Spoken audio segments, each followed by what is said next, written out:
What up, it's your boy, Mr. Downtown Ray Melo. You're listening to the Entertainment Report on iHeartRadio, live from Orlando for Wednesday, January 4th, 2023, delivering some major stories and trends going on in the world of entertainment and beyond. You can follow the show on Facebook, Twitter, or Instagram, facebook.com/The Entertainment Report with Ray Melo, that's RAYMELO, on Twitter at The Enter Report, or on Instagram at The Entertainment Report. You can listen to the show anytime you want on iHeartRadio. Just go to iHeart.com or your iHeart phone app, search for The Entertainment Report, and it'll take you to the page. Hawkeye and Mayor of Kingstown star Jeremy Renner posted a selfie from his hospital bed 2 days after suffering a horrific snowplowing accident. The 51-year-old actor captioned the photo, "Thank you all for your kind words. I'm too messed up now to type, but I send love to you all," which showed him with a bruised face and oxygen tube up his nose. The post has gotten more than 2.5 million likes in about 2 hours. Chris Evans replied to the message, "Tough as nails, love you, buddy." Steve Aoki commented on the post, "Brother, you're a superhero to all of us. You will get through this with flying colors. Love and positive energy to you." Issa Fisher wrote, "Woo, I'm so happy you made this post. Sending you so much love and healing energy. We love you." Heidi Klum responded, "Speedy recovery." Kelly Clarkson added, "Sending all the love. Get well soon." Reno Mayor Hillary Shive said Renner was helping a stranded motorist when he was seriously injured by his own snowplow on New Year's Day. The Wind River and American Hustle's actor was hospitalized in critical but stable condition in an intensive care unit Sunday morning after he suffered blunt chest trauma and orthopedic injuries in the incident near his home on Mount Rose Highway, about 25 minutes from downtown Reno. His representative said Monday that he had undergone surgery. The Washoe County Sheriff, Darren Ballum, said at a press conference Tuesday, "We do not believe Mr. Renner was impaired at all. We believe this is a tragic accident." Ballum said Renner used his snowcat, also known as a piston bully, to free a vehicle driven by a family member from the snow. But the 14,000-pound plow began rolling, and he tried to jump into the driver's seat to stop it. Ballum says, based on the investigation, it's at this point that Mr. Renner is run over by the piston bully. A witness detailing seeing Mr. Renner getting into the piston bully and not seeing him again until the piston bully came to a rest in a pile of snow in front of his driveway. Elvis will be screen-free in 10 cities in honor of the late singer Elvis Presley's birthday. Warner Bros. Said in a press release Tuesday that the film, directed by Baz Luhrmann and starring Austin Butler as Presley, will screen January 8th at AMC Phillips Plaza in Atlanta, Georgia, AMC River East in Chicago, AMC North Park in Dallas, AMC Town Center in Kansas City, Kansas, AMC Burbank in Los Angeles, California, Lowe's 34th Street in New York City, AMC's Metro in San Francisco, California Cineplex Scotiabank in Toronto, Canada, and Cineplex Odeon International Village in Vancouver. The screening will take place Sunday at 5 p.m. local time, with the exception of the Los Angeles showing, which begins at 4 p.m. The film will also be shown at 2 p.m. at Graceland in Memphis, Tennessee. Elvis is also available to stream on HBO Max. Just a Boy from Tupelo, bringing Elvis to the big screen, a special about the making of the film, will be released Sunday on the streaming service. In addition, Sirius XM will rebroadcast the Elvis Cast Town Hall January 6th to the 8th on Elvis Radio, while Toxic Las Vegas, Jameson Shaw Remix, and unreleased Britney Spears times Elvis Presley mashup from Elvis will be released on January 6th. Presley's estate, Graceland, will also hold 4 days of events leading up to the late singer's birthday. Luhrmann said, "We are so appreciative of the audiences of all ages who came out to see the movie in theaters, and to Warner Brothers exhibitors who took on what was certainly not a sure bet. Big thanks to audiences who made Elvis the #1 original title of 2022, and especially to Elvis fans, both old and new. The entire Elvis team, along with Graceland and the Presleys themselves, having been listening to you all and working diligently to come up with these very special gifts in celebration of Elvis on his birthday." Elvis opened in theaters in June and is nominated for 3 awards, including Best Motion Picture Drama at the Golden Globes. Hulu is giving a glimpse of the new film Boston Strangler. The streaming service shared their first look photos for the true crime drama Tuesday, featuring Keira Knightley and Carrie Coon. Boston Strangler is written and directed by Matt Ruskin. The film follows Loretta McLaughlin, played by Knightley, and Jean Coon, two reporters who work to break the story of the Boston Strangler, a serial killer responsible for the death of 13 women in Boston in the 60s. Hulu tweeted, experiencing the thrilling true story of two reporters who led the charge to unravel one of the most infamous serial murder cases of all time. Alessandro Nivola, Chris Cooper, and David DeChimalian also star. The South Korean drama The Glory, which began streaming in the last days of 2022, climbed to the top of various Netflix charts according to a data streaming track firm, Flip Patrol. The 8-part series was the most popular content in 9 countries: Hong Kong, Indonesia, Malaysia, Saudi Arabia, Singapore, South Korea, Taiwan, Thailand, and Vietnam.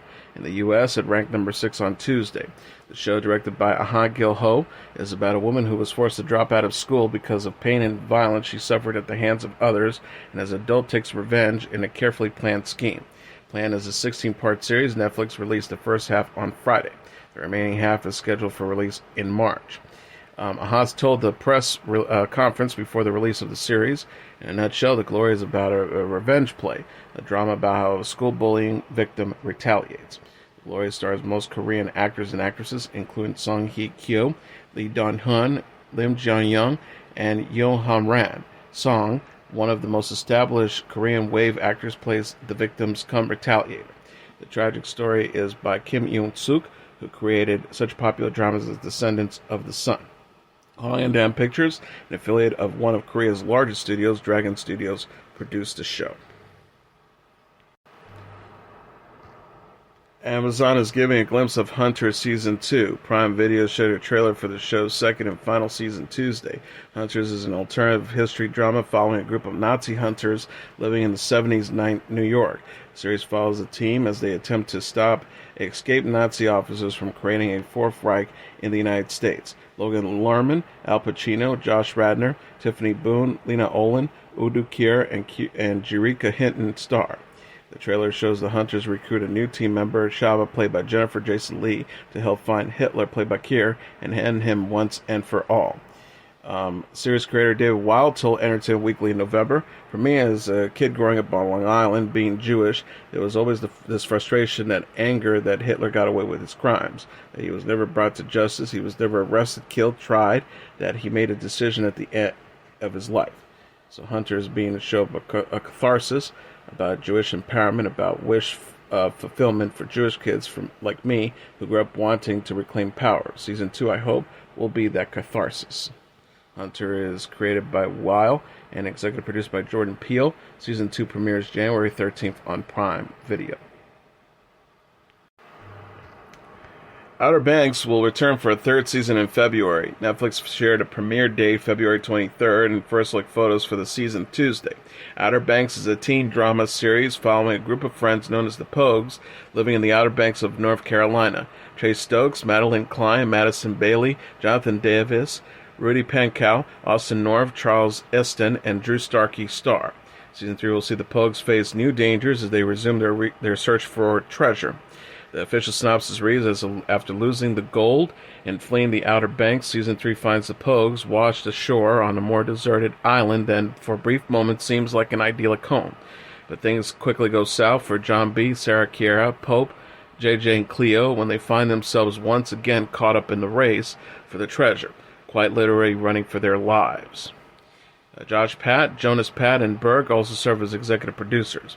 Outer Banks premiered on Netflix in April 2020 and returned for a second season in July 2021. Netflix is giving a glimpse of Sky Rojo Season 3. The streaming service shared a trailer for the season Tuesday featuring Veronica Sanchez, Lali Esposito, and Yanni Prado. Sky Rojo is a Spanish drama centered on Coral, Wendy, and Gina, 3 prostitutes who escaped with 4 million euros from their pimp, Romeo, played by Astio Extenadia, and his henchman Moises, played by Miguel Ángel Silvestri. Season 3 opens with Coral, Wendy, and Gina attempting to start over in a remote fishing village when their past comes back to haunt them. The official synopsis reads, when one peaceful day of sea fishing, far away from all the pain they suffered, they see the two hitmen appear again on the horizon.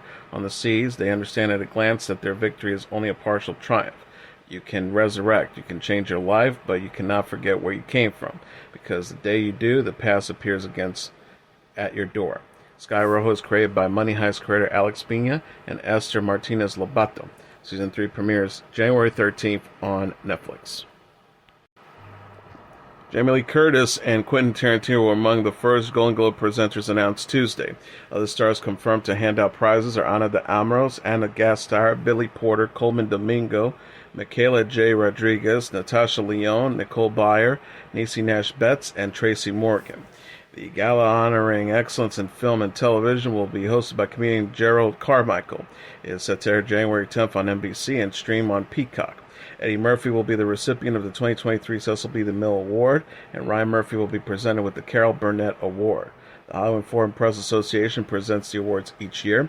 NBC didn't broadcast the event last year due to the criticism of the organization for the lack of diversity in its ranks and transparency in its business practices. The Hollywood Foreign Press Association has since addressed these concerns and signed a one-year contract with NBC in September. Hulu is giving a glimpse of the new series Koala Man. The streaming service shared a trailer for the animated comedy Tuesday. Koala Man is created by Michael Cusack and executive produced by Cusack and Rick and Morty creator Justin Roiland.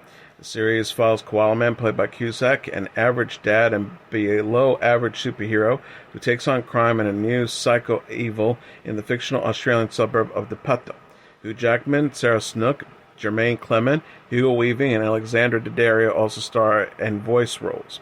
Jackman previously had voice roles in the animated series Big Mouth, Human Resources, and The Simpsons. Koala Man premieres January 9th on Hulu. E! News and The Real host Adrienne Bailon-Houghton said on Tuesday's edition of the Jennifer Hudson Show that it took 6 years to become a mother. Bailon-Houghton and her husband, 51-year-old musician Israel Houghton, welcomed their first child's son ever, James, in August. The baby was born via surrogate. Bailon-Houghton says, for such a long time, it was quite a journey that I had just with myself. Explained she had gone through 8 IVF cycles and multiple miscarriages. She said it was really hard. I didn't expect it to be so hard to have a child. Women don't talk about fertility issues, but if you bring it up at a table, everyone's like, girl, me too. What are you doing? I didn't realize that until I was going through it myself. Later in the show, Hudson talked with Lisa Ann Walter from the sitcom Abbott Elementary. She said people are loving it and are coming up personally and saying, I watch with my family, I watch with my kids or grandkids. That means the world to us. That and teachers telling us how much they love the show and how it really affects what they go through.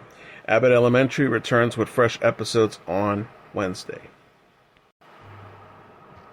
Al Roker will return to Today this week in the wake of his health issues. Today said Tuesday that Roker will return to the show Friday following his hospitalizations. Roker has been absent from Today since mid-November. The weather anchor was initially hospitalized for blood clots in his leg and lungs and released November 24th on Thanksgiving. He was hospitalized again shortly after his release. Roker returned home again December 8th. The Today cast surprised Roker at home in mid-December. He said at the time, I just want to thank you all. It has been a long, hard slog, and I miss you all very much. Roker said in an Instagram post December 26th that he was feeling grateful during the holidays. He wrote, so grateful to have experienced another Christmas and to be with my family. We make assumptions and plans, and they can be upended in an instant. You think you are grateful and show gratitude, and then you realize suddenly that the depth of those words are so much deeper. I can never thank all of you who prayed for us enough. Roker previously appeared on Today via video, saying he was focusing on his recovery. Tennis and women's sports pioneer Martina Navratilova, on Monday, she has been diagnosed with stage 1 breast cancer and stage 1 throat cancer. A statement from the sports legend confirmed the diagnosis, but the sports legend remained upbeat, saying this double whammy is serious but still flexible. She said it in a nutshell, I'm hoping for a favorable outcome. It's going to stink for a while, but I'll fight with all that I've got. The 9-time Wimbledon champion sought testing for an enlarged lymph node in her neck in November, which led to the discovery of throat cancer. Soon after, a curable form of breast cancer, human papillomavirus, was also discovered. She expected to begin treatment later this month. This is not the first time Navratilova has faced cancer. In 2010, she successfully underwent surgery and radiation treatment for a form of non-invasive breast cancer. Later that year, she announced that she was cancer-free. Navratilova is one of the greatest athletes in tennis history, winning 167 singles championships, including 59 Grand Slam titles, and winning Wimbledon a record 9 times. She also won the U.S. Open 4 times, the Australian Open 3 times, and the French Open twice. She is a 7-time Player of the Year and earned more than $21 million in prize money throughout her nearly 4-decade career. She continues to stay close to the world of tennis, serving as an analyst for the Tennis Channel.